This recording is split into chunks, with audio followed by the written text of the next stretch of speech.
Boa noite, André Luiz. Olá, amigos. Feliz e grata de estar de volta a essa casa tão especial e cara ao meu coração, da qual guardo largas e profundas recordações da minha juventude espírita. Estou feliz de estar com vocês, pelas ondas da Rede Mundial de Computadores, conectando-nos no aprendizado cristão, espírita cristão. Não importa não que estejamos fisicamente alocados em lugares diferentes, o importante é que nossas almas estejam se conectando no sentido de aprendermos para evoluir. O tema que nos traz a casa, que a coordenação de palestras da casa hoje solicitou-nos que falasse, está aqui no nosso Evangelho segundo o Espiritismo, né? Capítulo 15, Necessidade da Caridade, segundo Paulo. Um tópico dentro do capítulo 15, lindo, pequeno, merece ser lido. Depois vocês leiam, tá bom? A gente não vai ler juntos hoje não, devido ao horário da nossa explanação, que é de meia hora, para a gente refletir sobre essa lição. Mas depois vocês leiam, é lindo. Nessa lição aqui, Kardec nos rememora a definição de amor e, portanto, de caridade, porque já compreendemos que caridade é o amor em ação, né, André Luiz? O amor é o sentimento que promana do ser, que é criação divina e, portanto, criação do próprio amor, porque Deus é amor. João nos fala isso, João Evangelista. Então, o amor é a promanação do nosso DNA divinal, da nossa essência. Na essência, todos nós somos amor, né? Até aquela criatura, os Espíritos nos ensinam, mais vil na Terra, né? Que, aos olhos do mundo, talvez tenha cometido maiores atrocidades ou equívocos.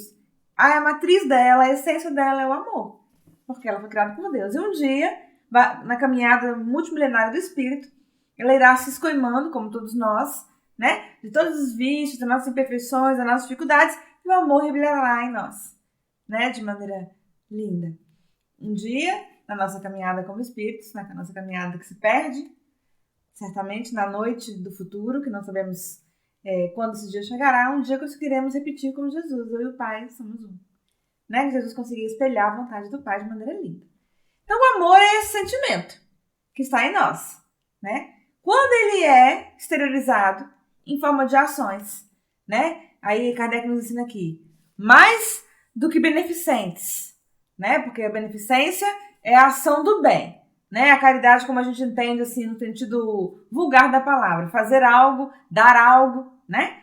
E quando a gente consegue externar o amor mais do que na beneficência, com a benevolência, que é colocarmos o amor em tudo onde nós estivermos, então também nas ações beneficentes que são importantes, no dar água, dar comida, dar assistência, dar remédio, dar alimento, dar cobertura, mas em todos os nossos atos, palavras, escolhas, sentimentos. Aí a benevolência, a vontade do bem.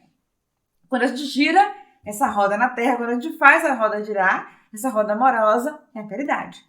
Por isso que os termos gregos, amor e caridade, são os mesmos. Se identificam plenamente. Porque a caridade é o amor movimentando-se na Terra, né? Nas diversas searas onde estamos. Então, nesse tópico aqui do capítulo 15, Kardec nos rememora como que Paulo, né, é o maior divulgador do cristianismo nascente, podemos qualificar esse apóstolo dessa forma, com certeza.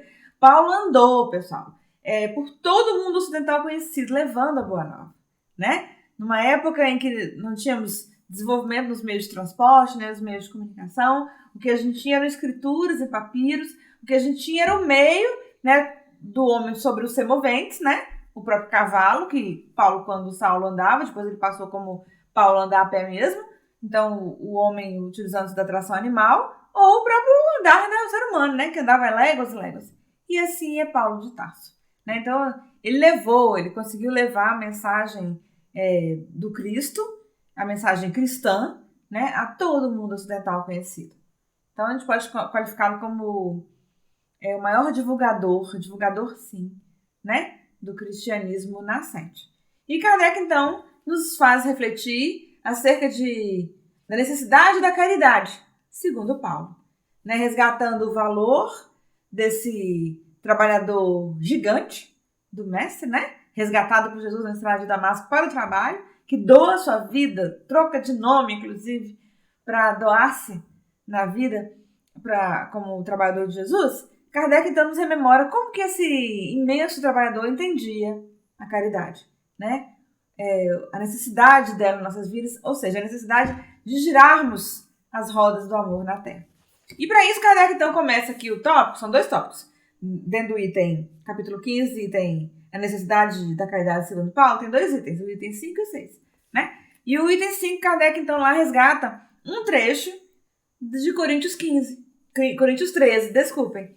É a primeira epístola de Paulo aos Coríntios, né? Capítulo 13. É lindo quando ele rememora o amor, né? E naquela epístola, não por acaso, escrita em Corinto, né, nos sítios de Corinto, o locus onde nascera a amada de Saulo de Tarso, de Paulo de Tarso, Abigail, né? Então, para escrever uma epístola para aquela comunidade, Paulo vai no mais profundo, deduzimos, né, pensando sobre esse vero trabalhador, o mais profundo do seu sentimento, da sua alma, e resgata o amor, né, da forma mais pura e bela que a gente pode viver na Terra, aqueles que decidimos caminhar com Jesus, né? E aí, em Coríntios 13, recomendo todo mundo ler depois, trechos de Coríntios 13 foram trechos, né? Inclusive musicados por Renato Russo na música Monte Castelo, né? Em Monte Castelo, Renato Russo pega excertos de Coríntios 13 e coloca também de maneira linda, né? Belíssima. E em Coríntios 13, Paulo então nos fala: ainda que eu falasse a língua dos homens e falasse a língua dos anjos, se não tivesse amor, eu nada seria. Então, Kardec coloca um trecho de Coríntios 13 aqui para a gente pensar a profundidade dessa lição, né, André Luiz, que deve nos emocionar, né? Deve tocar essências fímbrias da nossa alma, do nosso coração e, enfim, nos levar à emoção.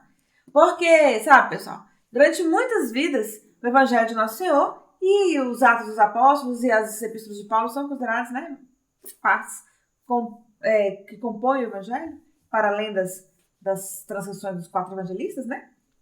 E por muito tempo a gente, então, teve o Evangelho de Nosso Senhor, incluindo aí as Epístolas de Paulo, né? Apenas na superfície. E aí, como diz Chico Xavier, é necessário que a gente vá na essência das palavras, né? Saia da superfície e alcance a essência das palavras. Porque da superfície a gente já esteve em muitas vidas.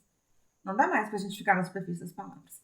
Quando a gente vai na essência do ensinamento cristão e, portanto, crístico, porque as verdades de Jesus estão na terra inteira, viu, André Luiz? Estão para os cristãos e não cristãos, estão para os cristãos consubstanciados nos nossos evangelhos, mas para os não cristãos estão também nas verdades das religiões que são trazidas pelos emissários de Nosso Senhor, para libertar consciências, para nos fazer avançar, né? Então, quando vamos na essência do ensinamento, como o Chico dizia, para a gente sair da superfície das palavras, o ensinamento nos emociona, né? Porque decorar a gente já decorou, pessoal. Durante muitas vidas a gente soube.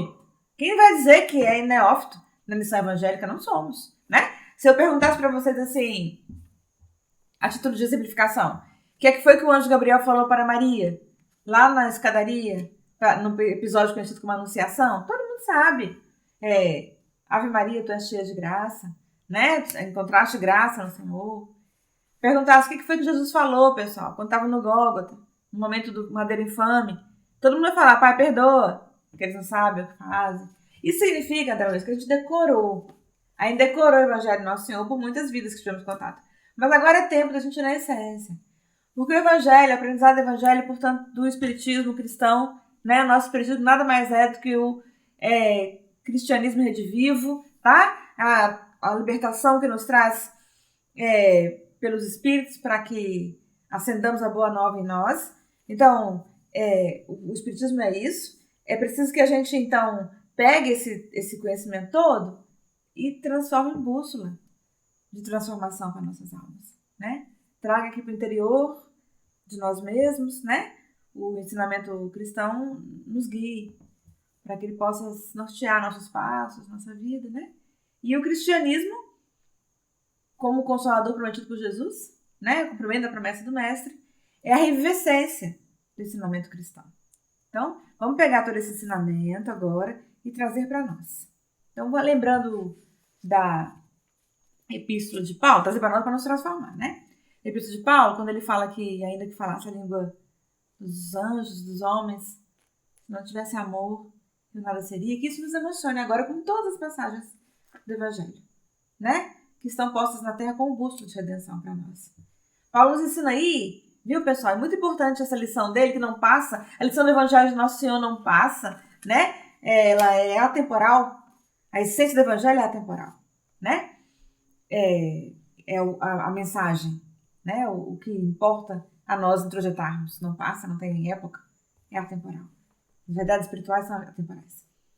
E ele fala aí que, ainda que a gente faça a língua dos homens, muito importante nesse momento tecnológico, de profusão dos meios de comunicação, de avanço do conhecimento. Uma criança de 3 anos hoje tem mais acesso ao conhecimento do que uma pessoa idosa em séculos que se foram, né? Acesso ao conhecimento, domínio da tecnologia, da intelectualidade. Avançamos muito numa asa, que é a asa do intelecto, que, se aplicado, pode nos dar sabedoria, mas somos ainda minguados na asa do amor, né? E é disso que Paulo fala aqui. E Kardec não se memória quando ele fala da necessidade da caridade, do amor vivido, segundo Paulo. Paulo diz, vale pra gente, pessoal, em 2024 eu posso falar todos os idiomas que eu quiser da terra. Eu posso ser bilíngue, poliglota, eu posso ter vários títulos acadêmicos, carregar para mim vários conhecimentos técnico, científico, trazer para mim o cientificismo. Posso.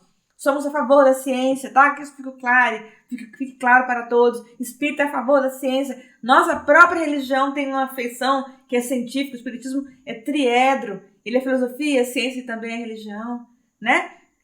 Então, podemos, pensando nisso, que somos a favor do avanço científico, incentivamos o avanço da ciência, mas pensemos que os títulos em si, se eu sou doutor naquilo, se eu carrego tal titulação na Terra, é tudo passadiço.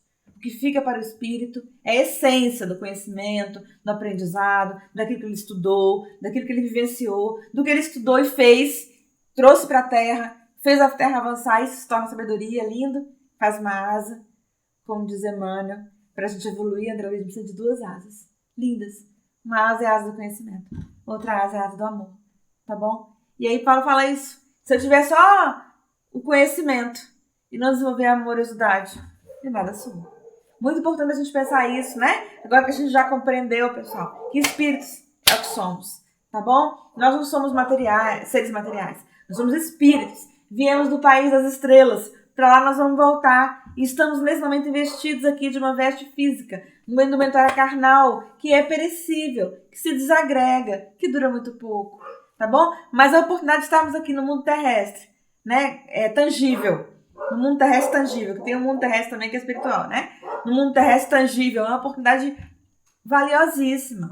Valorizemos essa ensancha, essa oportunidade para avançarmos, né? Então usemos os títulos, os recursos materiais, o acesso ao conhecimento, tudo para que possamos fazer a diferença, primeiro para nós mesmos, tornando-nos, enfim, pessoas benévolas, como Kardec nos ensina aqui, fazendo a diferença na terra onde estamos inseridos. Em primeiro lugar, no pequeno jardim onde nos inserimos. Se não entendermos isso, que tudo que nos chega, que os recursos que nos chegam, que a capacidade de instrução, que a titulação que nos chega, o acesso ao conhecimento, tudo isso chega para nos ajudar a ser pessoas melhores, nada seremos, diz Paulo, né? E em Coríntios 13, ele ainda avança e diz mais, né? Que lindo! Kardec replica aqui no item 5, tendo a fé que transporta os montes, conhecendo a ciência dos mistérios, se não tivesse amor, nada disso se completaria, ou seja, fica uma incompletude para nós, tá? Se eu tiver a fé, eu acredito, mas me falta amorosidade, como que eu vou ser as mãos do Cristo, o olhar do Cristo, a fala de Jesus na terra, porque o Mestre espera que hajamos, nós, viu? Que já sabemos um pouco do evangelho dele. Jesus espera de nós, que nós façamos na terra aquilo que ele quer que façamos, que é amarmos uns aos outros. Esse é o mandamento maior, né? Então, se a gente tiver só o conhecimento dos Paulo, né? Pode ter a fé, mas se não tem amor, a fé não vai se transformar em obras. Aí Tiago, lá na sua epístola, diz, a fé é desprovida de obras é morta.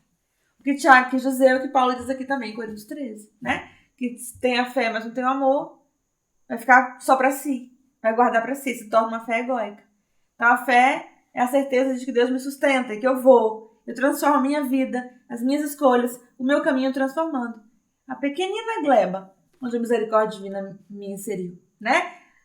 Entendendo que essa pequena gleba começa em locos pequenos, em ações pequenas, tá bom? Imprimir amor em tudo que fizermos, onde estivermos, como estivermos, aí mesmo em casa, no seu trabalho, na via pública, onde a misericórdia divina te inseriu, te matriculou, é nesse lugar que você precisa primeiro agir. É importante a gente pensar isso, pessoal, porque às vezes a gente acha que a gente devia fazer a grande transformação em algum lugar, né? Eu queria fazer uma grande transformação no mundo, em algum lugar. Vem os budistas, nossos amigos, e falam assim, para subir o Monte Fuji, é necessário dar o primeiro passo. Ou seja, a gente precisa cuidar do miudinho. É isso que o Evangelho nos diz, né? A fala de Jesus, que aquele que foi fiel no pouco, ainda mais lhe será concedido, né? Porque foste fiel, aquele que muito tem, ainda mais a ele será concedido. Essa é a passagem do Evangelho. E a gente entende isso. A gente é fiel naquilo que nos é concedido, ainda mais nos será dado. Mas está falando de trabalho, tá? Muito cuidado para a gente não compreender essa passagem de Jesus, aquele que tem, ainda mais se lhe dará, porque há teologias da prosperidade no mundo falseando o ensinamento de Jesus, tá bom? São teorias falaciosas, que levam as pessoas a pensarem que Jesus, por algum motivo, vai conceder benesses materiais, recursos amoedados. Não é disso que o mestre fala, pessoal. Tanto que ele fala que o reino dele não é deste mundo. Então ele fala que aquele que muito tem, muito trabalho, está sendo digno e fiel no trabalho, ainda mais trabalhos serão confiados a isso. Então comecemos do pequenininho, tá bom? Aplicando amor naquilo que a gente faz. Como tem aquela música bonitinha do Herbert Viana, da MPB brasileira, vamos consertar o mundo? Vamos, pessoal.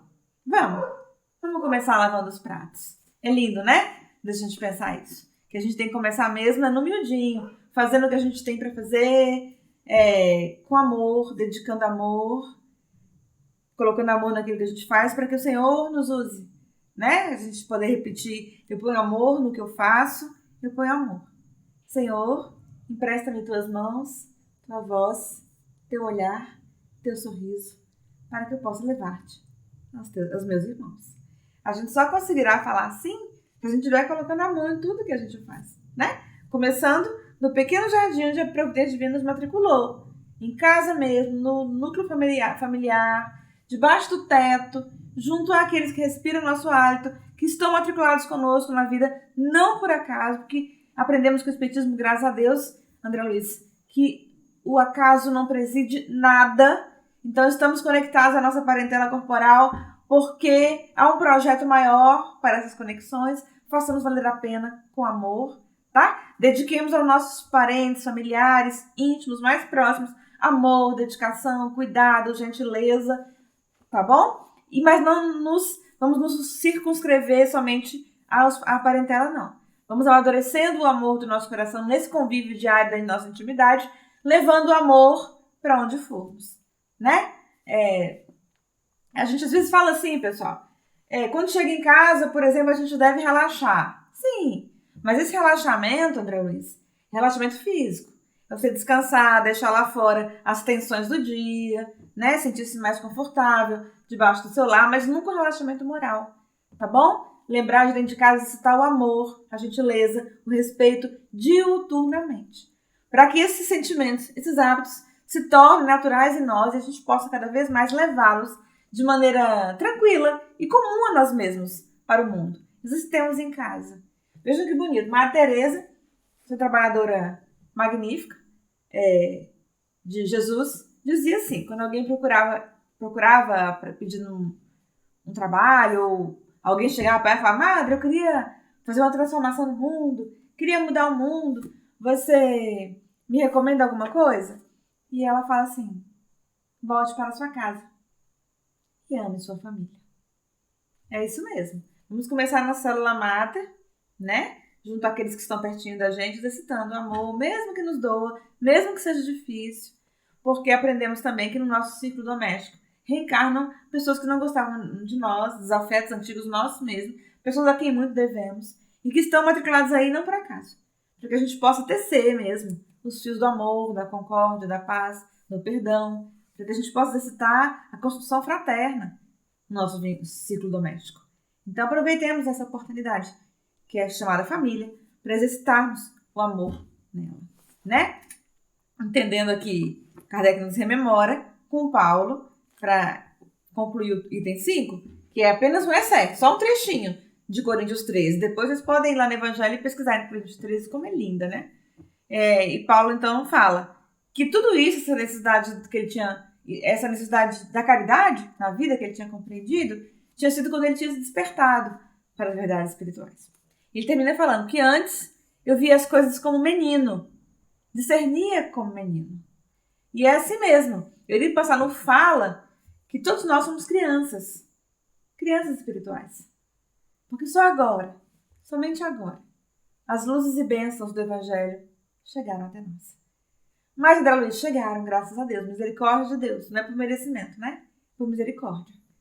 Porque a gente não merece, né? Como você sabe que a gente não merece, Patrícia? Porque a gente mora num orbe atrasado.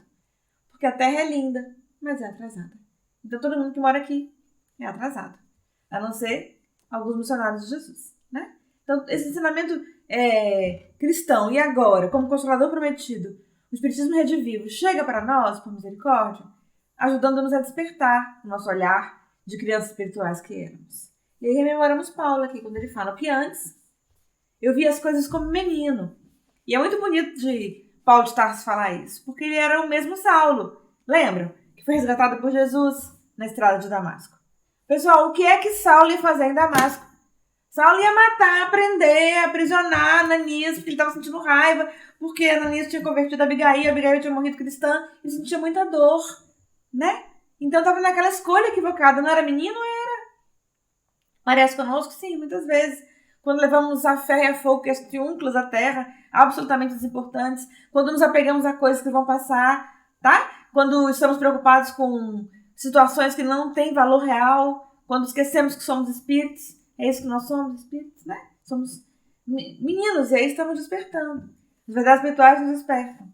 Daí, Paulo diz isso, né? Antes eu via as coisas como menino, pensava como menino. Mas desde agora que cheguei a ser homem, passei a ver as coisas como homem. Muito importante quando ele nos fala isso. Então, ao ter o olhar desperto, ao abrir-se para as verdades do Espírito, ele reconhece o valor da caridade vivida no dia a dia dele, né? E aí Coríntios 13 termina com ele falando, ainda que eu falasse a língua dos homens e dos anjos, né? Seria como, se não tivesse amor, seria como metal que soa. Ou como um símbolo que retine. Ou seja, seria uma matéria que se perde, né? Pensemos sobre isso. Saulo de Tarso ia equivocadíssimo para Damasco, né? Com raiva, queria fazer acontecer. Também pensemos sobre isso, com relação àquelas pessoas que estão à nossa volta, que conhecemos, que demonstram muita revolta. São almas muito feridas, né? Estão equivocadas. Como nós mesmos também, em muitos assuntos e muitos aspectos, andamos equivocados. Mas eis que a verdade espiritual vem e nos liberta.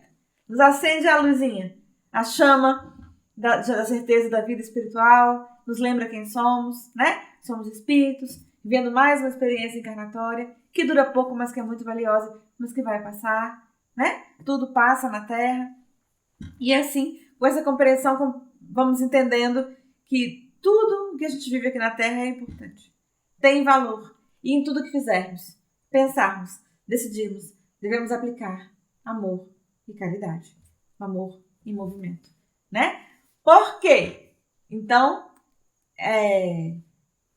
por isso, então, compreendemos que a flâmula do nosso espiritismo, do nosso cristianismo redivivo, é fora da caridade. Não há salvação, né? Kardec conclui nos explicando isso. No nosso espiritismo entendemos então que não é fora da igreja, como a gente falava antes. Não é fora de nenhuma agremiação religiosa que não há salvação. Não é fora de um templo de pedra que não há salvação, não. É fora do tabernáculo da fé amorosa que a gente constrói no nosso coração e que não tem salvação pra gente. Porque a nossa trilha há de ser amorosa, fora da caridade, fora do amor vivido, do amor vivenciado, da benevolência, não tem salvação pra gente. Salvação de quê, pessoal? É do Apocalipse, que já está acontecendo, que é a transição planetária? Não. Salvação de quê? Do inferno? Que a gente já aprendeu com Kardec que é apenas um estado vibratório da alma? Também não. Fora da caridade não tem salvação de nós mesmos. Tá bom? Porque se a gente não se movimentar pela caridade, a gente faz escolhas equivocadas. Então é só a caridade que nos salva de nós mesmos, de escolhas infelizes que já fizemos no passado, do ser equivocado que já fomos no passado, na palavra de Paulo de Tarso, do homem velho que já fomos no passado, mas agora por tudo que conhecemos, sabemos, não comporta mais ser, né? Amemos, levantemos bem alto essa flâmula aí da caridade vivida, sentida todos os dias. Quero encerrar essa explanação dessa noite lembrando uma história linda de Madre Teresa de Calcutá, para a gente pensar sobre ela, sair pensando sobre ela, tá bom? A madre que viveu tanto, pessoal, o amor, a caridade todos os dias. Um dia em Calcutá, acompanhada de uma noviça, ela tinha saído para distribuir alimentos, donativos, tinha saído para distribuir amor, né, pessoal? Que quando você leva com a alma algo para alguém, você está levando amor, para além da coisa material, né? E manta aquilo de amor e leva amor. Ela estava de madrugada, era uma madrugada fria, Calcutá, na biografia dela. Voltando para o acampamento das madres, depois de uma profusa distribuição que elas tinham feito. A madre acompanhada de uma novicinha, né? E aí, quando elas estão voltando para o acampamento a pé, passam de frente a um beco escuro. E aí, na hora que elas olham para o beco, a madre fala para a noviça, está na biografia da madre: vamos entrar. A noviça sente medo. Beco escuro, ficou receosa, né? Aí fala: madre, eu não vou entrar, não. O que a madre faz com a noviça que falou que não ia entrar, pessoal? Não faz nada. Respeita a escolha do outro, tá? Aprendemos no nosso processo amoroso a respeitar as escolhas das outras pessoas também, tá? Nem os espíritos superiores tiram da gente, pessoal, nosso livre-arbítrio. Não vamos nós querer nos arbitrarmos a juízo da consciência alheia. Respeitemos o outro, tá bom? Por isso que o Chico dizia assim, que eu deixo o outro ser quem ele quer ser. Mas eu não. Eu já sou como eu devo ser. Ou seja, André Luiz, a régua pequena é conosco, né? A madre respeita, mas ela entra. Aprendamos também, tá? A nos soltarmos das expectativas alheias, do olhar alheio sobre nós, ou do que o outro queria que nós fôssemos, porque um dia responderemos no tribunal da nossa consciência sobre o que fizemos da nossa vida, não do que o outro queria que nós fizéssemos, entenderam? Respeita o outro e deixa o outro ser quem ele quer ser, ou como dizia o Chico, quem ele pode ser. Mas eu não. Eu sou já quem eu devo ser. Lindo, né? A madre respeita a noviça e entra. E sai de lá trazendo aqui no ombro um senhorzinho, desses moradores de rua, né? Desses que tem muito em Brasília, por exemplo, que moram na rua, né? Pela falta do amor do nosso coração. Porque um dia o amor do nosso coração será tão grande que ninguém mais precisará viver sem teto, com fome e com frio, né? Cada pessoa que tomba de fome na terra morre, pessoal, não é de fome, é de falta de amor. Porque se o amor do nosso coração é grande, o irmão nosso não morre. Porque não falta alimento na terra, falta amor, né? Então ela sai com o senhorzinho, aí na hora a noviça vê, já ajuda ali, ajuda a madre, leva o senhorzinho para o acampamento, lá o banho, o alimento, dá um caldo quente e ele vem a falecer. Naquela noite mesmo, que coisa, né? Mas pelo menos morreu cuidado, amado, com dignidade, né? Como deve ser o desenlace final de todo ser humano. Ninguém merece morrer na rua, no frio, sozinho, ao relento, né? Então morreu assim. E aí as madres ali no acampamento fizeram então um enterro digno para ele, né? Não morreu como indigente, foi enterrado. Passaram-se alguns dias, a noviça procurou a madre. Ela não havia se esquecido do episódio. Procurou a madre.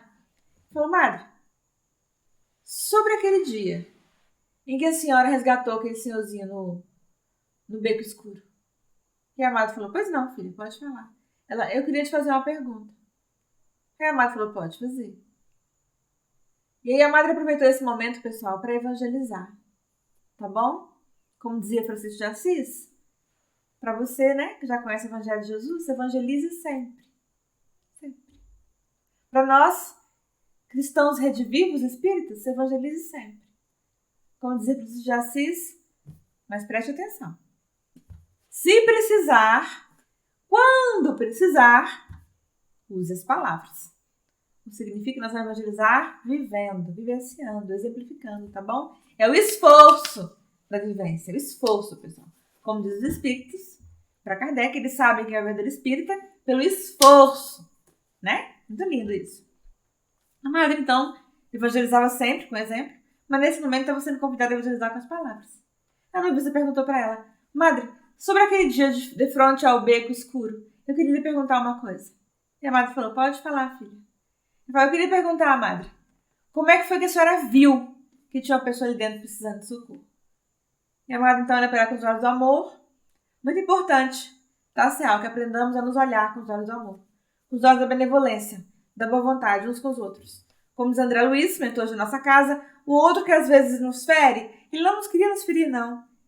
Ele queria apenas acertar, ser feliz. E nesse processo, porque somos muito imperfeitos, às vezes nos magoamos. Aprendemos a olhar uns para os outros com os olhos da paciência, do perdão, da benevolência, tá bom? Não é possível a gente evoluir se a gente não faz esse exercício de paciência, de amor e de perdão todos os dias. Todos os dias. A madrinha pega com os olhos do amor e fala: como é, filha? E ela fala: madrinha, naquele dia, diante do beco escuro, como foi que a senhora viu que tinha alguém ali precisando do nosso socorro caridoso? E ela fala: filha, você está me fazendo a pergunta errada. Para a sua evolução, minha filha, você tem que perguntar, não é, madre, como é que foi que a senhora viu que tinha alguém ali precisando de ajuda? O que você tem que perguntar, querida, é como é que foi que eu não vi. Levemos essa frase pra gente, André Luiz. Nesse mundo de tantas dores, de tantas lutas, de tantos sofrimentos. Perguntemos-nos todos os dias, como é que foi que eu não vi? Como é que foi que eu não estou vendo? Essa pergunta vai nos ajudar a estarmos despertos, com os olhos de ver e os ouvidos de ouvir. Todos os dias, atentos, em alerta, para ajudarmos onde a vida nos chamar a sermos úteis. Sejamos aqui atentos, nunca mais dormindo. Como André Luiz, nosso mentor, nos conta lá, Missionários da Luz, que ele chegou no plano espiritual e viu almas dormindo. Tinham passado a vida inteira dormindo. Não é só no físico, gente. É alheios ao que é que estão fazendo aqui. Desencarnaram e continuaram dormindo. Não podemos mais estar nesse lugar. Estejamos despertos, atentos para a necessidade da caridade na nossa vida. Vivida diuturnamente, cotidianamente, todos os dias. E a caridade que distribuímos na Terra, André Luiz, vai nos fazer feliz no transcurso dos erros. Fica sempre um pouquinho de perfume nas mãos de quem oferece rosa. Não nos esqueçamos disso. Aquilo que a gente dá para o mundo, é disso que a gente se manta. É nesse lugar que a gente vive. Construamos um mundo melhor para nós mesmos. Desde já, desde agora, decidindo-nos a sermos bons, a sermos melhores todos os dias. Jesus, que é nosso maior amigo, nosso grande amigo, que jamais desiste de nós, nos ajude, nos sustente todos os dias nessa decisão de sermos bons. Que Ele fique conosco. Hoje, nessa noite, amigos, também amanhã e sempre. Obrigada, pessoal.